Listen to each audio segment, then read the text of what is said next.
जनजाति का विकास, जनजाति की उन जातियों को जो अभी तक विकास की धारा में नहीं आई थी, उनको विकास की धारा में लाया गया है। संसद के अंदर भी जनजाति विकास के बारे में व्यापक चर्चा हुई, कई विधेयक पारित हुए।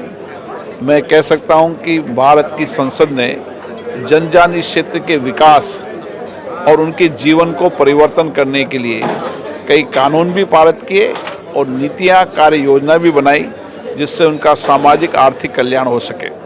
उड़ीसा की ये धरती भगवान जगन्नाथ की धरती, जो आध्यात्मिक, धर्म, कला, संस्कृति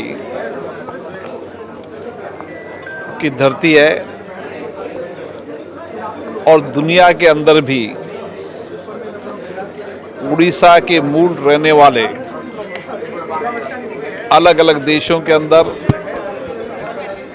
इस भारत की आध्यात्मिक, धर्म, संस्कृति, यहाँ की कार्य संस्कृति, यहाँ की विद्वता, कला, संस्कृति का दुनिया के अंदर नेतृत्व कर रहे हैं। अलग अलग देश के अंदर उड़ीसा के लोग ईमानदारी, कर्मठ मेहनत से काम कर रहे हैं। ये सौभाग्य है कि उड़ीसा प्रदेश को प्रवासी भारतीय सम्मेलन आयोजन होगा और दुनिया में रहने वाले उड़ीसा मूल के लोग यहाँ पर आएंगे और उनका उस देश में भी आर्थिक, सामाजिक बदलाव में बहुत बड़ा योगदान है। वो आने वाले समय के अंदर उड़ीसा के अंदर भी निवेश कर यहाँ के सामाजिक, आर्थिक बदलाव में सहयोग करेंगे। सर, आपने बोला कि जब निश्चित रूप से जनजाति का विकास, जनजाति की उन जातियों को जो अभी तक विकास की धारा में नहीं आई थी, उनको विकास की धारा में लाया गया है। संसद के अंदर भी जनजाति विकास के बारे में व्यापक चर्चा हुई, कई विधेयक पारित हुए।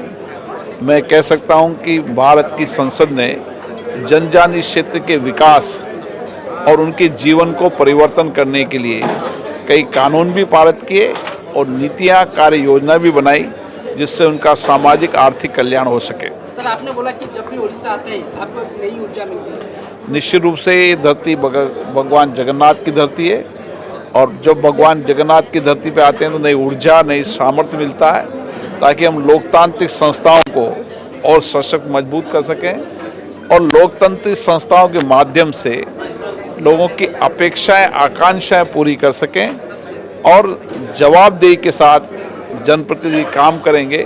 तो मैं कह सकता हूं कि कार्यपालिका पर भी नियंत्रण होगा और कार्यपालिका में भी पारदर्शिता आएगी।